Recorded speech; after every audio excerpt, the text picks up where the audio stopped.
palangkan. Andam ang open arms sa imuhang kwan, Lord, imuhang kasing-kasing, Panginoon, para sa amuang tanan lugar.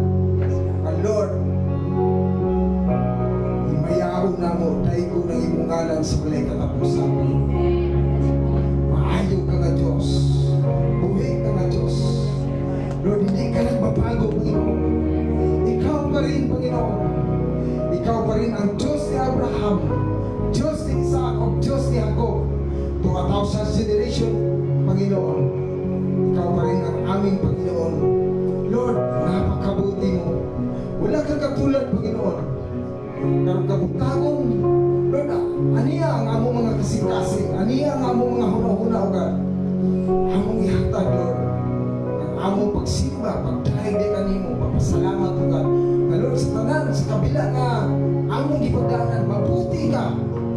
Wala kayo dautan at paano sa mga Panginoon. Ayaw ka. Ang Lord, ginaampun na mulog na masagdan na mo ang tanan, Panginoon, nga naitato sa mong kinabuhi ka. Lord, ang imong wonderful plan, iplano nimo sa Jeremiah 29:11, Lord. Amunga na siya, Panginoon. Every family, Lord, ma-restore, O God. Lord, every nga na mga balatian, Lord, there is healing, O God. Lord, kato mga naay, mga giginahanglan ang provision, mahatag kanila, Panginoon. Lord, labaw sa tanan, ang kapayapaan sa among mga hunahuna.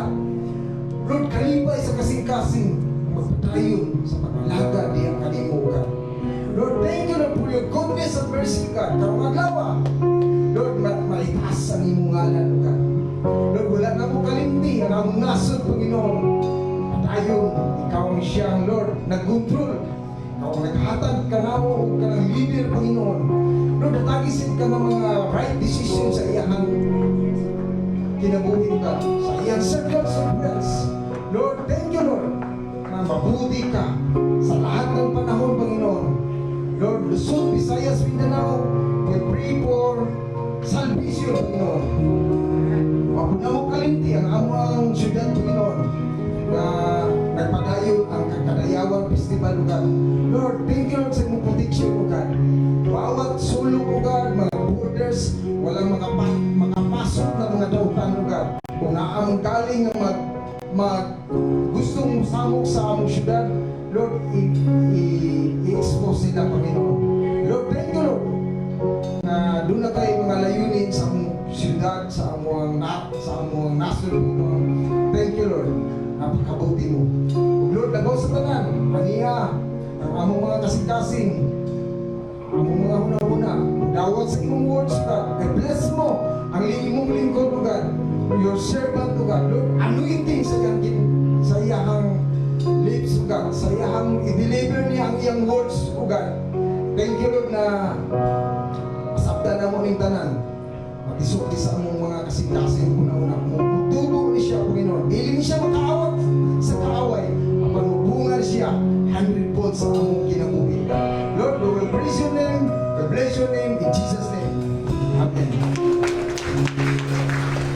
Amen! Kanina po po. Alright, salamat.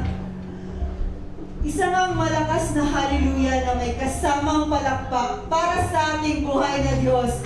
In 3, 2, 1. Hallelujah! What a blessed day today.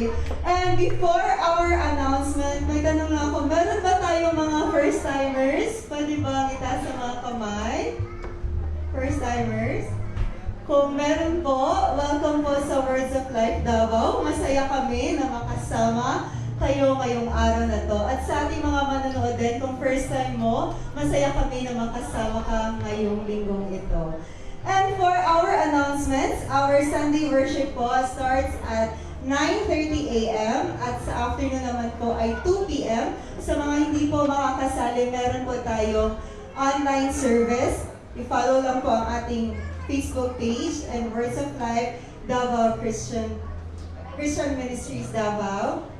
And of course, meron din po tayong prayer nights every Wednesdays naman po at 6 p.m. Welcome po na mag-join kahit na sino para po dumami din po ang ating mga prayer warriors na magpe-pray po to whoever po kailangan ng mga prayers. And of course, we have our prayer hotline. Open naman po yan 24/7. Sa meron pong mga testimonies, prayer requests, pwede po kayong tumawag at mag-text sa number na yan. And we also have our dawn prayer sa mga maaga-aga naman na maggumising. Welcome po na sumabay sa ating dawn prayer. Every 5 a.m. naman po, dito pa rin po yan sa church. And of course, we had our Maritalks and Grad Talks. Mga mama and papa, mag-ingay! So they had their Grad Talks and Maritalks po kahapon. Medyo konti-konti lang ang dumating kasi siguro nakalimutan ng mga mama natin at mga papa natin kasi hindi na-announce ng huling linggo. Pero hopefully, sa susunod na buwan, marami-rami na ang mag-a-attend ng ating Maritalks and Grad Talks. Every third Saturday of the month po yan at 1 p.m. And of course, we have our Pulse Party this coming last Sunday po of the month. Sa mga kabataan dyan, be prepared and invite all of your friends and classmates for that upcoming Pulse Party at 1:30 p.m. And of course, we are going to have our Mindanao Regional Conference. Sino na po ang excited sa event na yan? Nakapagpa-register na ba? Okay. So, ang ating conference po ay mangyayari sa November 14 to 15. Sa mga hindi pa po nakakapag-register, lapitan niyo lang po si Honey, our beautiful Honey there. Nandito pa si Honey. Lapitan niyo lang po at magpa-register po kayo. And of course, we have our kids church every after Sunday worship naman po. Mga parents who have like kids from 5 years old and to 11 years old, encourage niyo po yung mga anak niyo na mag-join po ng kids church. They will have their ates and kuyas na magtuturo at mag-aalaga sa kanila sa baba. And can you call on Faith to pray for our kids? And kids, dito po sa harap.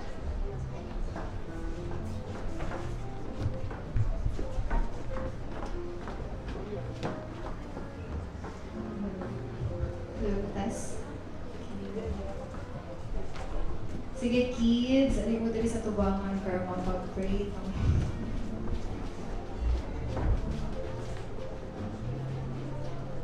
Okay, so itaas na to itong kamot para ipag-pray na to ang atong mga cute na kids dali sa tubangan. Sige. Lord God, thank you for this day, Lord God. Thank you sa lives sa kids diri sa among church, Lord God. Sila ang blessings, Lord God, sa among mga family, Lord God. Thank you, Lord God, na as they grow older, Lord God, mag-grow sa sila, Lord God, dira sa imuha, Lord God. Mag-grow ang ilang love para sa imuha, Lord God. Mag-grow ang ilang obedience sa imuhang mga tudlo, Lord God. Thank you, Lord God. Thank you, Lord God, kay kaning mga kids, Lord God, may silang blessings sa mga family, Lord God. Thank you, Lord God, kay kung unsa man ang ilang mga kailangan, Lord God, sa ilang school, Lord God. Thank you, Lord God, kay ikaw nag-provide sa ilang families, Lord God, sa kanilang pang-araw-araw, Lord God, na mga pangkain, Lord God, sa mga tuition, Lord God, sa finance, Lord God. Thank you, Lord God, kay ikaw, Lord God, ang nag-provide, Lord God. Thank you, Lord God, sa knowledge and wisdom na iyong ginahatag sa mga kids, Lord God, sa protection na iyong ginahatag, Lord God, na as they go out, Lord God, sa world, Lord God, mahimo silang blessing, Lord God, dili lang silang family, Lord God, dili lang dili sa church, Lord God, pero silang mga friends, Lord God. And thank you, Lord. Thank you, Lord, kay gamitin niyo po, Lord God, yung aming mga kids, Lord God, sa imong promise, Lord God, sa Lord God, sa pag-spread, Lord God, sa word mo, Lord God, sa love mo para sa world, Lord God. Thank you, Lord God, sa kids na mo, Lord God, na full of love, Lord God, full of obedience, Lord God. Thank you, Lord God. Thank you, Lord. In the name of Jesus. Amen. Amen. Thank you, Ate Kate. And I believe, ready na ang tanan na maminaw sa itong word. Amen ba? Of course. So help me welcome our preacher for today, our man of God, Pastor Patrick Manahan. Hello. Good morning! Good morning! Ay, parang hindi nag-almusal. Sa mga, good morning! Good morning! God is good! And all the time! Woo! Amen. Palakpan natin ang Panginoon.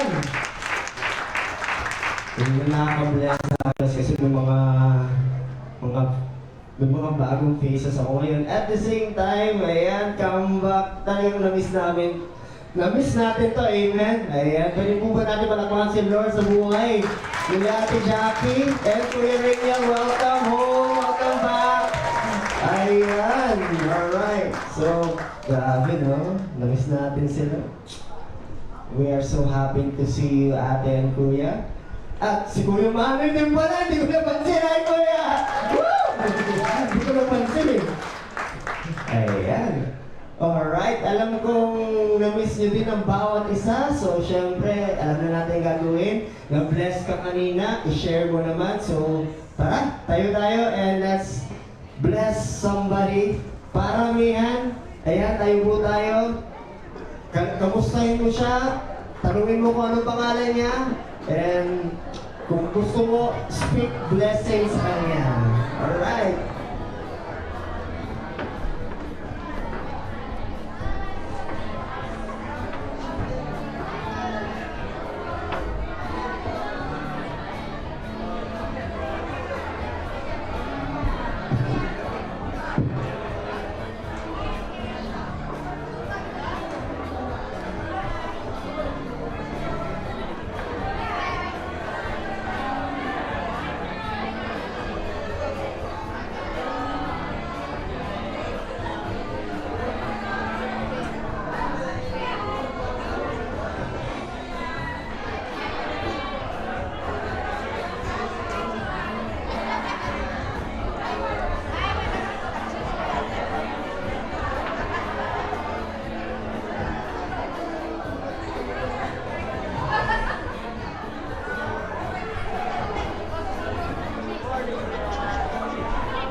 Ayan.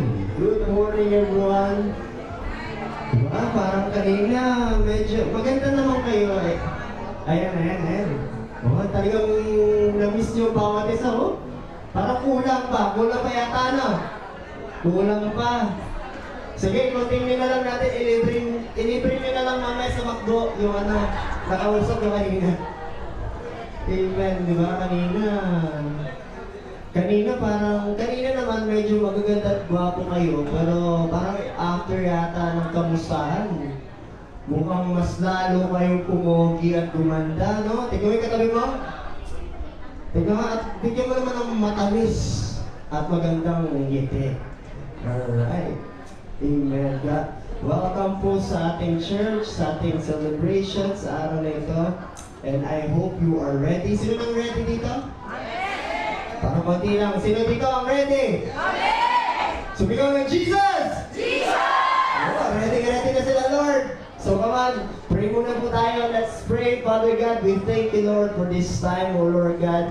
So worship, Lord, sa opportunity po namin na Lord makapasok, makaranas ng iyong presensya, Panginoon. And Lord, sa pagkakataong awitan ka, Panginoon, Lord, thank you, Lord, sa grace, O Lord, na nakarating po kami dito na safe, O Lord God. So right now, O Lord God, Lord, we are opening our hearts, we are opening our minds sa inyong salita. Mangusap ka, Panginoon. Lord, willing po kami, Lord God, na makinig, Panginoon. At dalangin ko po, Panginoon, sa mga salita na aming maririnig, Lord, hindi lang ito maging knowledge, kundi buhay po sa amin, Panginoon, Lord God. Thank you, Holy Spirit. Kayo po ang makita at marinig, Lord. Itago niyo lamang po kami. Lord, itago niyo lamang po ako, Panginoon, sa inyong likod, Lord, at ikaw lamang ang makita at may taas, Lord God, sa araw nito. We give you all the glory and honor in Jesus' name. Amen and amen. Woo! Amen.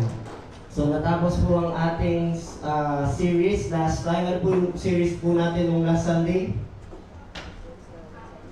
Wala. ano ang series natin last Sunday? Mga hakbang para mapaganda, mapabuti ang ating relationship kay God. So walo yun ha. So hindi ko na itatakal yung tig-isa. So ngayon magkakaroon tayo ng series break muna tayo. Alright, serious break. So, before tayo mag-start sa ating topic, magtatanong lamang po ako, magsasurvey po ako ngayon. Alright, sino? Okay, ang tanong ko po ngayon sa umagang ito is, sino dito, ayan, sino dito ang gusto ng buhay na mapayapa? Parang konti lang, hindi ako convinced. Sino dito ang gusto na may buhay na may kapayapaan? Amen. So lahat po tayo, I believe, no? Gusto natin buhay na mapayapa. Ngayon, pangalawang question ko naman po. Sino naman po dito ang gusto ng buhay na may katagumpayan? Amen. So bakit ko po natanong yun? Kasi yung dalawang tanong na yun is very related or connected po sila. Hindi pwedeng maghiwalay po ang kapayapaan at sa katagumpayan, sa victory. Amen? And when I say victory, hindi po necessary na kung sinasabi na buhay na may katagumpayan, it doesn't mean or it doesn't necessarily means na mayaman ka, sikat ka, di ba? Ang katagumpayan, hindi lang po yan nakabase sa kung anong possession na meron sa atin. Di ba? Dahil sa totoo lang, marami pong mga sikat, marami pong mayayaman. Hindi po lahat, pero marami pong mga mayayaman. Marami man silang pera, pero miserable ang kanilang buhay. Wala silang kapayapaan. Amen? May kakilala ka bang ganon? Diba? Mayaman sila, pero hindi sila makatulog. Diba? And when I say mapayapang buhay, hindi ko po sinasabi na buhay na walang problema. Kasi pag sinabi nating mapayapang buhay, walang problema. Hindi po yun ibig sabihin ng mapayapang buhay. Ang sinasabi ko pong mapayapang buhay is isang buhay na dumadaan sa pagsubok pero matatag. Pero masaya. Kahit libo-libo ang kanyang problema, sino dito may libo-libong problema? Amen? Hindi na mabilang ang kanilang problema. Pero kahit libo-libo, hundreds ang iyong problema, nagagawa mo pa rin umiti. Nagagawa mo pa rin matulog ng masarap. Tignan mo yung katabi mo, nakatulog ba yan ng masarap? Para ayaw na natignan. Diba? Yung po yung sinasabi kong buhay na mapayapa na kahit, alam mo yung kahit nasa bagyo ang iyong buhay, nakakatulog ka. Parang si Jesus, di ba? Naalala niyo yung kwento sa bangka na kung saan bumagyo, kalagitnaan, bumagyo yung place nila, yung dagat. And then in the middle of the storm, nakita ng disipulo, ano ginagawa ni Jesus? Di ba? Sarap ng tulog. Di ba? Ganong buhay ang gusto ng Lord sa buhay mo. Amen? Naniniwala ka ba doon? Na kahit may problema, ay, sarap ng tulog. Buti pa yung mister ko natutulog. Umiiyak pa. Ang dami na nga namin problema. Ha? Amen. Pero, even si Lord, gusto ng Lord. Ayan, may mga kumuha-ano na sa mga asawa nila. Oh. Para ikaw yata may nag-usapan love, ha? Pero even si Jesus, gusto ng Panginoon na gano'n ang kanyang, ganong buhay ang makuha mo. Or yun, gano'n ang buhay mo. Di ba, naalala niyo rin, sinabi ng Lord na siya'y pumarito hindi para magkontema, hindi siya mag-condemn, hindi siya mag-judge, kundi pumarito po siya dito upang magbigay ng buhay at buhay na may abundansya. Amen. Hindi na po natin mababago yung sinabi ng Lord, even si Jesus, yun po ang desire niya, magkaroon ka ng buhay na may abundansya. And part of that abundance is a life that merong peace at matagumpay. At tulad na sinabi ko, nais ng Panginoon na yun ang marating mo. Gusto ng Lord na magkaroon ka ng buhay na mapayapa. Gusto ng Lord na magkaroon ka ng relasyon na mapayapa, na matagumpay. At dahil doon, dahil gusto ng Lord marating mo yon, nagbigay siya ng mga instructions. Saan makikita yung mga instructions ng Lord? Sa Bible. Sino nagbabasa ng Bible? Good job. Kasi binabasa mo yung instruction para sa buhay na mapayapa. So si Lord, nagbigay siya ng mga instructions para ma-achieve natin yung ganong klaseng buhay. Mga gagawin natin. Ganito ang gawin mo, ganito ang gawin mo. At hindi lang yun. Nagbigay din si Lord ng mga bagay na kung saan hindi natin gagawin. Kumbaga, nagsabi siya ng do's at nagsabi din siya ng don'ts. Huwag mong gagawin to. Hindi lang, yung Bible po, hindi lang siya more on na gawin mo lang to. Hindi. Meron, sa Bible po, marami din po sinabi si Lord na huwag mong gawin ito. At isa na po dyan, isa sa mga command ng Lord, instruction ng Lord na huwag mong gagawin. Sabi mo sa katabi mo, huwag mong gagawin to. Tapigin mo na yung nasa harapan mo. Huwag mong gagawin to. Isa po sa huwag mong gagawin is mag-alala. Patay tayo dyan. Isa yan sa commands ng Lord na hindi lang suggestion, hindi lang opinion, kundi command ng Panginoon na huwag mong gagawin. Alin? Huwag mag-alala.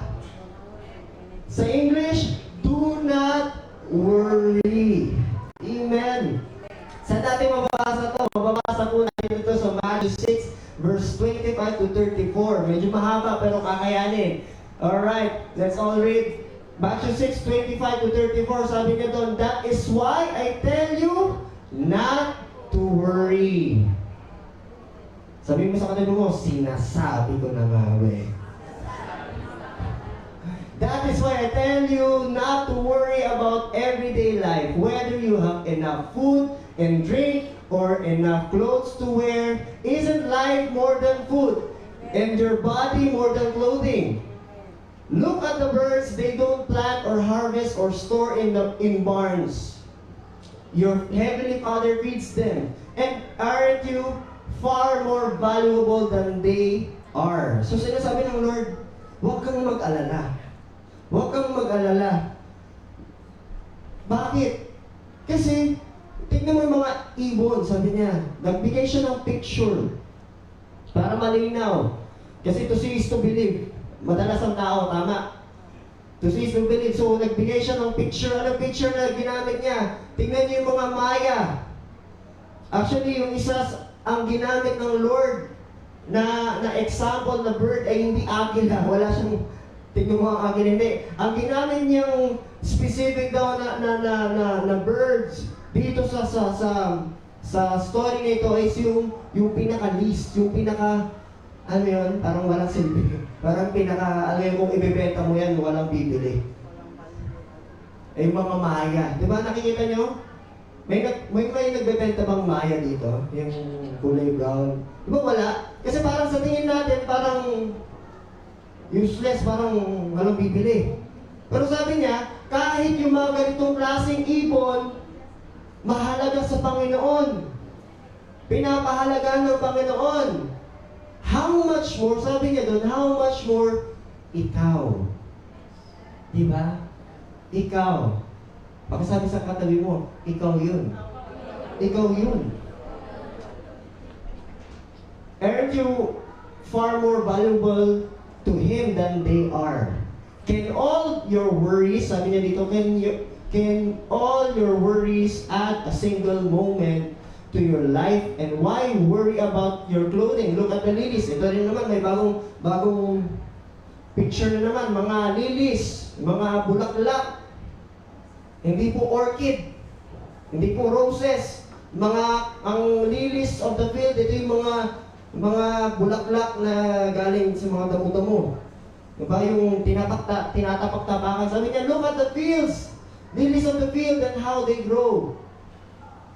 They don't work or make their clothing. Yet Solomon in all his glory was not dressed as beautiful as they are. Diba? Binigyan nila ng picture ulit dito si Solomon. Si Solomon po, pinakamayamang tao sa buong mundo nung panahon niya. Siya ang pinakamayaman. So any dress, OOTD, lahat, kaya niyang bilhin. Talo niya pa sino ba? Si Hart Evangelista. Diba? Na mga lahat, grabe mag-OOTD, isang bag, 1 million, 5 million. Diba? Kayang bilhin yun ni Solomon. Pero sabi ng Lord, kahit si Solomon hindi nakadamit na kasing ganda ng mga damong ito. Grabe. Alam mo bakit? Kasi ang nagdamit doon sa mga halaman na yun, si Lord. Diba?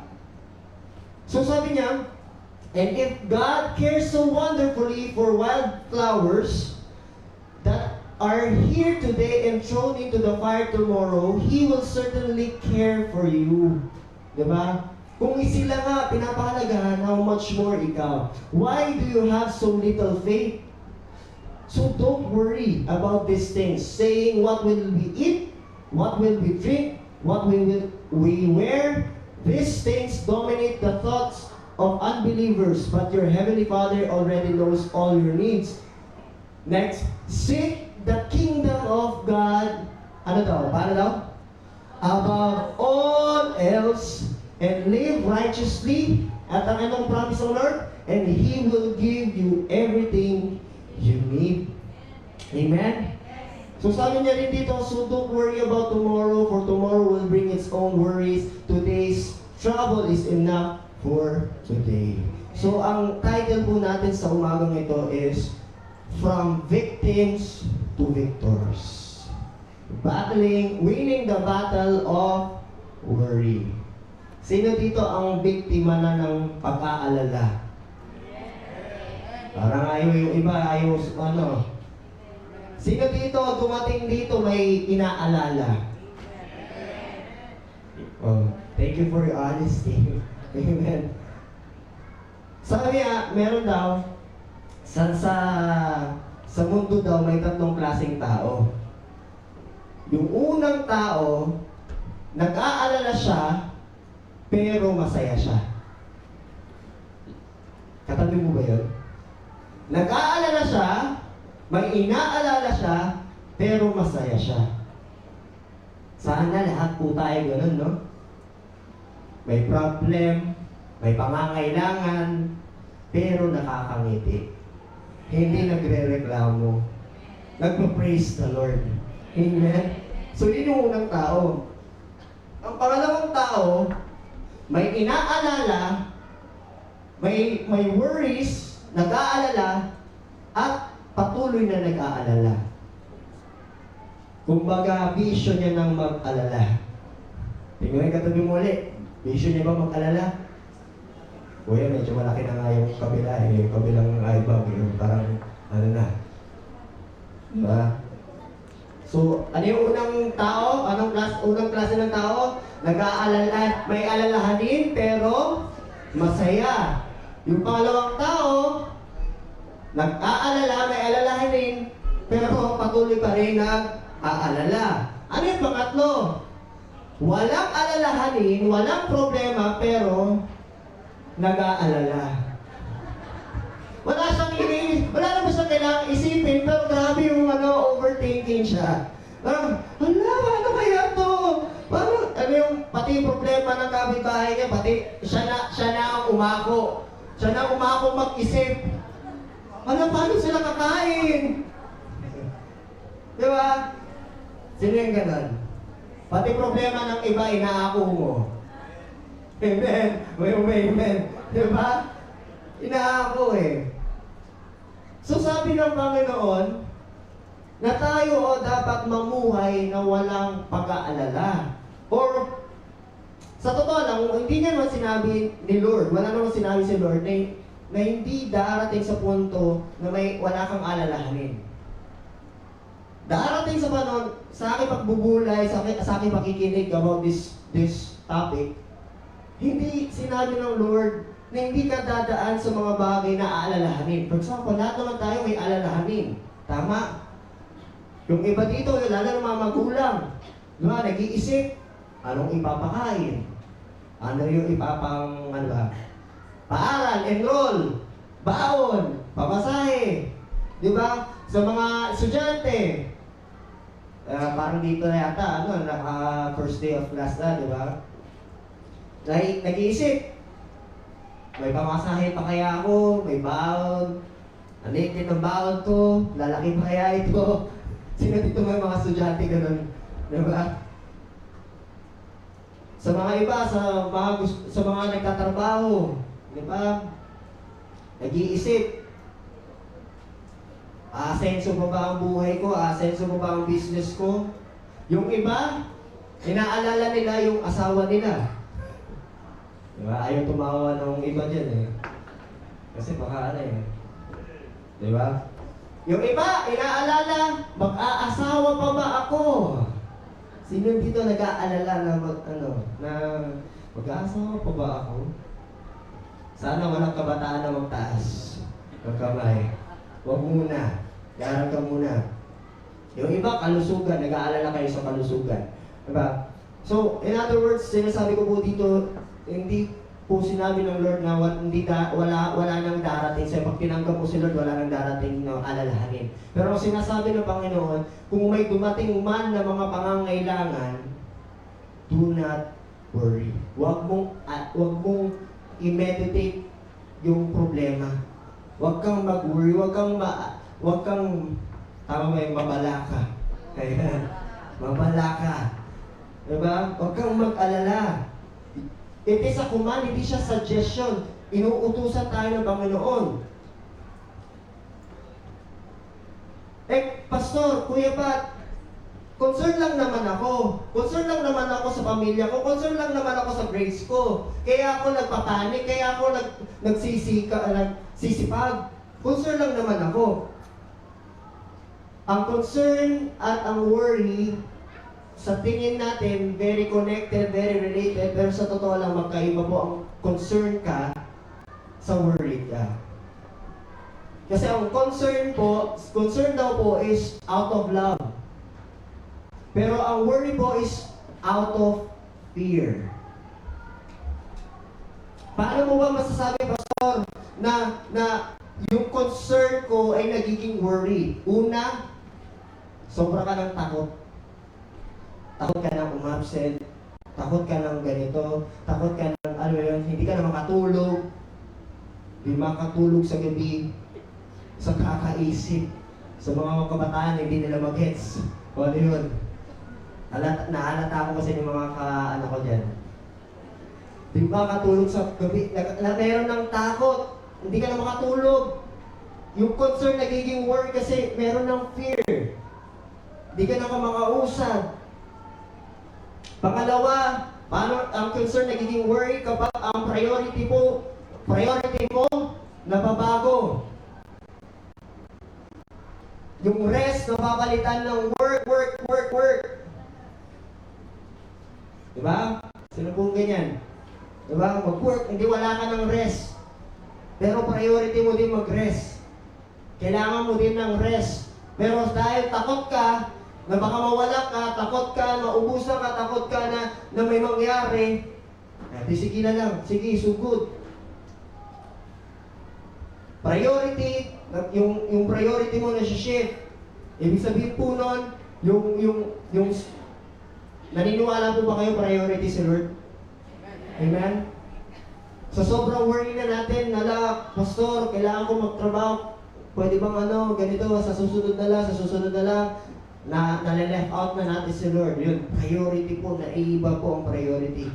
And last, masasabing ang concern mo, nagiging worry kapag nakikita sa iyo, stress. Yung may katabi mo, stress na ba yan? No? Si Jesus po, in-explain niya dito, hindi lang siya nag-command, kundi in-explain niya po, bakit hindi tayo mag-worry.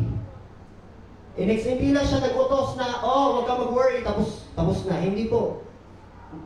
Nag-command po siya, huwag kang mag-alala, at in-explain niya bakit. So, ano po ang explanation ni Lord, bakit hindi tayo mag-worry o mag-alala? Number one, kasi ang worry po ay irrational. Irrational. Kumbaga, pointless. Walang kabuluhan. Sabi niya, isn't life more than, verses 25 to 26, isn't life more than food, and your body more than clothing? Look at the birds, they don't plant or harvest or store food in the barns, for your heavenly Father feeds them. Aren't you far more valuable to Him than they are?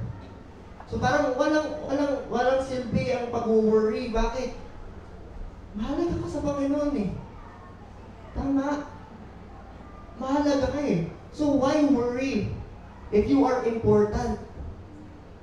Naniniwala ka ba na importante ka sa Panginoon? So, why worry? Pakisabi sa sarili niyo naman, bakit ako mag-aalala kung importante ako sa Lord? Amen? It is pointless. Walang saysay ang iyong pag-iisip. Baka.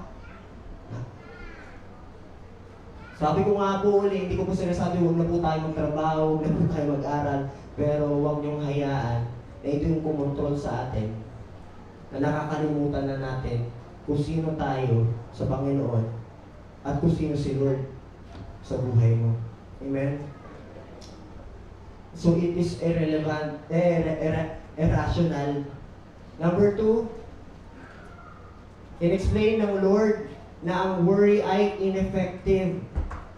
Ibig sabihin, walang nagagawang mabuti ang worry sa'yo. Sabi niya, verse 27, can all your worries add a single moment to your life?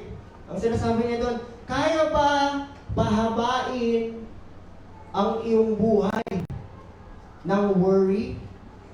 Kayo, kung tatanungin ko, madadagdagan pa ang buhay natin kapag nag-aalala tayo?